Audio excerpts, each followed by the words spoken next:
भारत और अमेरिका के संबंध पटरी पर आने के संकेत मिलने लगे हैं।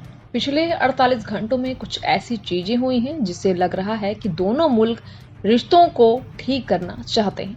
हालिया बयान पीयूष गोयल का है। उन्होंने कहा कि मुझे उम्मीद है कि चीजें जल्द ही पटरी पर आ जाएंगी और हम नवंबर या उसके आसपास एक द्विपक्षीय व्यापार समझौता कर लेंगे।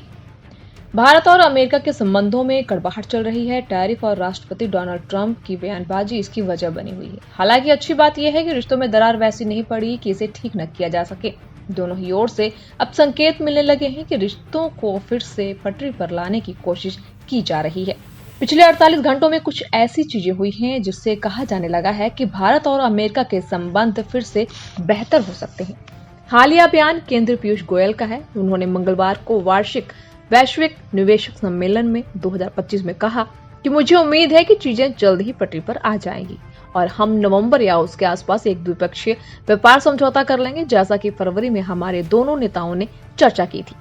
एक अन्य कार्यक्रम में उन्होंने ये भी कहा कि भारत बीटीए के लिए अमेरिका के साथ बातचीत कर रहा है।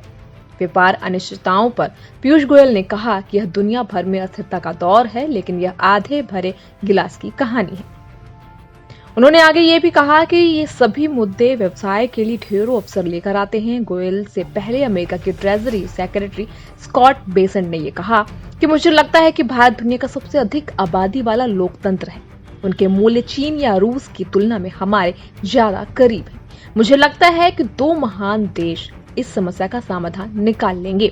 स्कॉट बेसेंट वही नेता हैं जो भारत को लेकर बड़े बड़े आरोप लगा रहे थे। उन्होंने यहाँ तक ये भी कहा था कि रूस के तेल से भारत के कुछ अमीरों का फायदा हो रहा है। अब बेसेंट के बोल बदल गए हैं और दुनिया को ये बता रहे हैं कि भारत अमेरिका के ज्यादा करीब है। दोनों देशों के रिश्तों में भले ही अभी तनाव है, लेकिन वे साथ में सैन्य अभ्यास करना नहीं भूले। अलास्का में दोनों मुल्कों की सेना जुटी है। यह 2 हफ्ते का सैन्य अभ्यास है। ये भारत और अमेरिका के स्थिर स्मारक और रक्षा संबंधों को रेखांकित करता है। 1 से 14 सितंबर तक चलने वाले वार्षिक संयुक्त सैन्य अभ्यास के 21वें संस्करण में मद्रास रेजिमेंट की एक बटालियन हिस्सा ले रही है। वहीं अमेरिका की ओर से ब्रिगेड कॉम्बैट टीम इसमें शिरकत कर रही है। यह द्विपक्षीय अभ्यास अमेरिका की submarine sports ship USS Frank cable के चेन्नई बंदरगाह दौरे के 1 सप्ताह के भीतर हो रहा है। सैन्य समुद्री परिवहन कमान का 2 वर्षों में इस क्षेत्र में यह दूसरा दौरा है।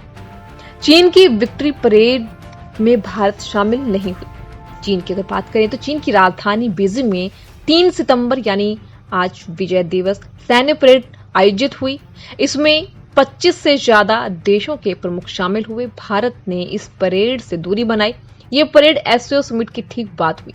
पीएम मोदी इसमें हिस्सा लेने के लिए तियानजिन गए थे, लेकिन परेड में शामिल नहीं होकर भारत ने स्पष्ट रूप से ये संकेत दिया कि किसी भी सैन्य धुरी के साथ नहीं है। भारत चीन के साथ संबंध बिगाड़ना नहीं चाहता, लेकिन उसकी प्राथमिकता क्यूयूएडी देशों यानी कि ऑस्ट्रेलिया, अमेरिका, जापान के साथ मिलकर इंडो पैसिफिक में संतुलन बनाना है। ऐसे में चीन की सैन्य परेड में मौजूदगी भारत के लिए गलत संदेश दे सकती थी।